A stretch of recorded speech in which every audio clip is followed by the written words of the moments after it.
छत पर रखी पत्थर की मूरत को जैसे ही आहट मिली, उसे समझ आ गया कि कुछ गड़बड़ है। बस फिर क्या था, उसने जोर से आवाज लगाई और लड़ाई के लिए तैयार हो गई। उधर दानवों की फौज ने भी देर नहीं की और सीधा धावा बोल दिया। देखते देखते चारों तरफ मारकाट मच गई। देव जाति के सिपाही एक एक वार में कई दानव गिरा रहे थे, मगर दानव तो जैसे खत्म होने का नाम ही नहीं ले रहे थे। वे झुंड बना बनाकर टूट पड़ते थे। थोड़ी ही देर में देव जाति के बहुत से सिपाही काम आ गए। आसमान में जब जब चमक होती, समझो किसी देव सिपाही की जान चली गई। उसी हंगामे में दानवों को पता चल गया कि आदम को कहां बांध कर रखा गया है।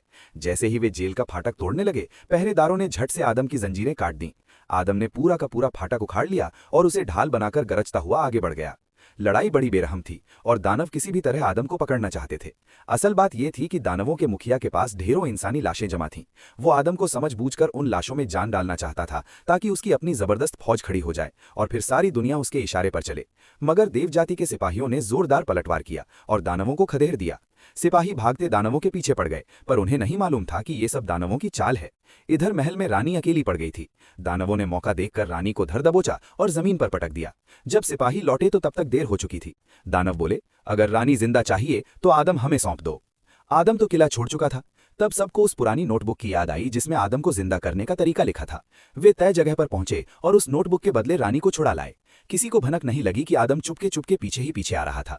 वो नोटबुक वापस लेना चाहता था, मगर कुछ छुटभइये दानवों ने उसे रोक लिया। उन्हें निपटाकर वो फिर दौड़ा और दानवों के जमीन के नीचे वाले अड्डे में घुस गया। अंदर ढेर सारी लाशें पड़ी देखकर आदम को सारी कहानी समझ में आ गई। खोजबीन करने पर आखिरकार उसे वही नोटबुक मिल गई।